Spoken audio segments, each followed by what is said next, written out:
यार मैं visit visa पे नौकरी तलाश करने यूएई में था और मेरे साथ एक प्रैंक हो गया। आप सोचेंगे प्रैंक किस तरह का? वो वाला प्रैंक नहीं, लेकिन ये पूरी स्टोरी सुनेंगे ना तो आपको हँसी आएगी। प्रैंक कुछ इस तरीके से हुआ कि जब मुझे नौकरी नहीं मिल रही थी, मुझे किसी अल्लाह के बंदे ने ना मतलब एडवाइस किया कि आप न्यूज़पेपर जो यूएई के अंदर लोग पढ़ते हैं, तो वहाँ पे आप अपनी ऐड दे दो कि भई मैं नौकरी तलाश करने आया हूँ and I am in UAE, और अपना नंबर भी दे दो।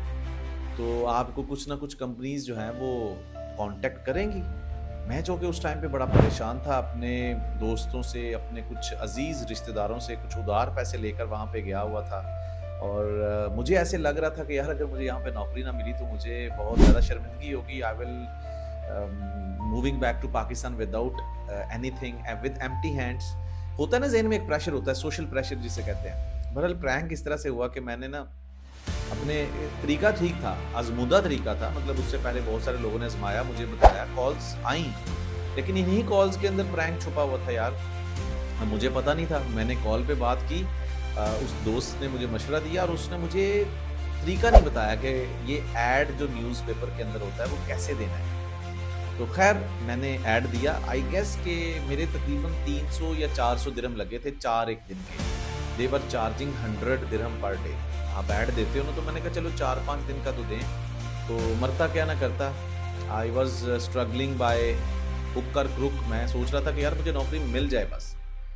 तो ख़ैर मैंने न्यूज़पेपर के अंदर उसको ऐड दे दिया, और ऐड के अंदर ना ऐसा नहीं होता कि वो पूरा आपका पोस्टर देते हैं। आपको किसी कोने खुदरे में, जो आपका न्यूज़पेपर होता है ना, उसके किसी कोने खुदरे के अंदर लिखा होता है, आपको 3-4 लाइनों की एक स्लॉट मिलती है। खैर मैंने बात की एडिटर साहब से, उनको अप्रोच किया। अप्रोच करने के बाद उन्होंने कहा इतने पैसे भेज दें, आपका हम चला देंगे ऐड। मैंने कहा ठीक है।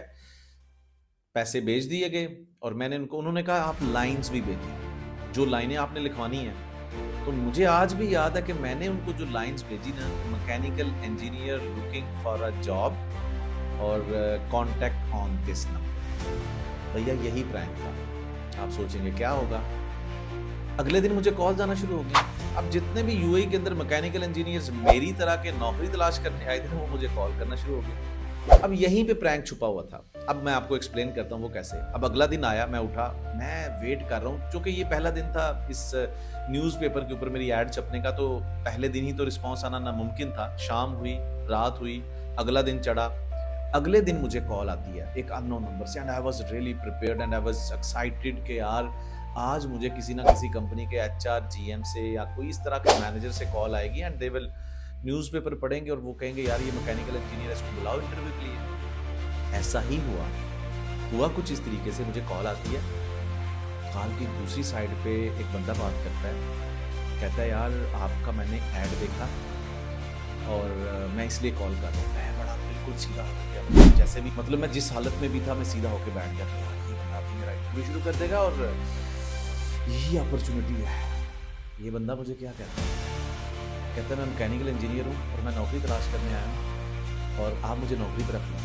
अब ये सोच रहा था, मैंने ऐड दिया कि मुझे मैकेनिकल इंजीनियर चाहिए, यार ये तो हमारे साथ प्रैंक हो गया। अब जो बंदा भी मुझे कॉल कर रहा है ना, वो यही कह रहा है कि भैया हम मैकेनिकल इंजीनियर हैं, हम यूएई में नौकरी तलाश करने के लिए आए हैं और आपका ऐड देकर हम आपसे राब्ता कर रहे हैं कि भैया हमें रख लो। मैं अब इनको क्या बताऊं कि आप जिस बंदे से बात कर रहे हो वो भी इस दुर्घटना से, इसी सिचुएशन से गुजर रहा है। तो ये हुआ हमारे साथ प्रैंक। अब यहाँ पर आपने ये स्टोरी सुनी और मेरे पैसे भी ज़ाया हुए। पैसे इस तरह से ज़ाया हुए कि वो जितने भी लोग कॉल कर रहे थे 3-4 दिन के लिए, मेरी वर्डिंग ठीक नहीं थी। मैंने 2-3 लाइनों के अंदर एक्सप्लेन नहीं किया था कि मैं मैकेनिकल इंजीनियर और मुझे जॉब चाहिए। सो हमेशा कम्युनिकेशन जो है ना वो बड़ी मैटर करती है। जाइए मत रुकिए, जाइए मत रुकिए, कम्युनिकेशंस के अंदर ये एक ही लाइन के अंदर अगर आप देखें तो 2 मतलब बनते हैं। बिल्कुल इसी तरीके से मेरे साथ प्रैंक हुआ।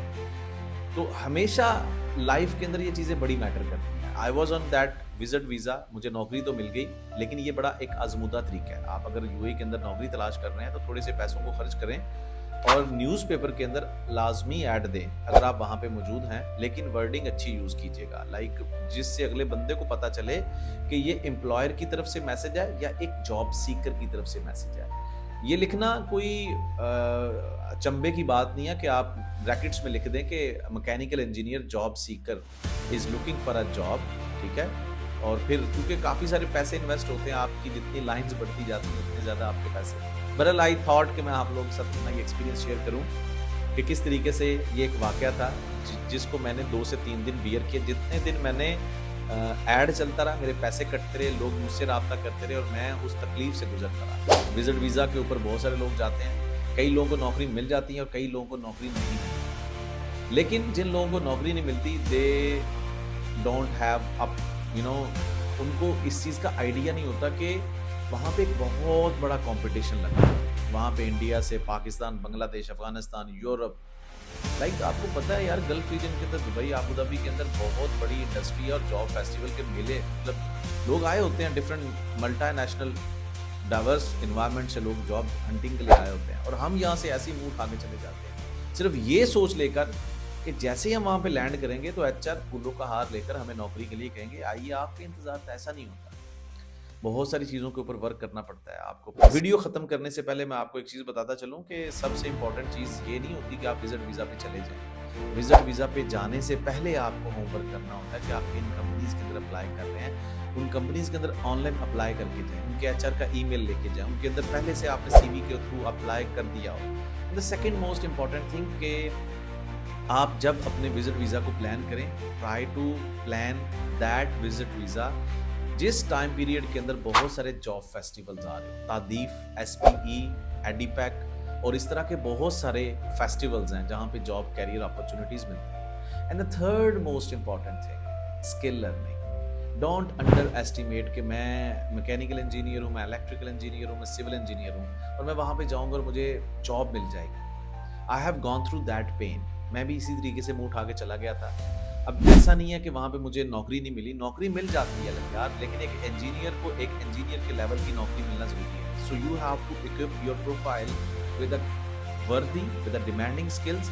वर्क करके जाएं, होम वर्क करके जाएं। लाइक जीसीसी कंट्रीज के अंदर किस तरह के स्किल्स की डिमांड है, ये इंपॉर्टेंट चीज़ें। Keep these things in your mind before target job hunting opportunities in Gulf region.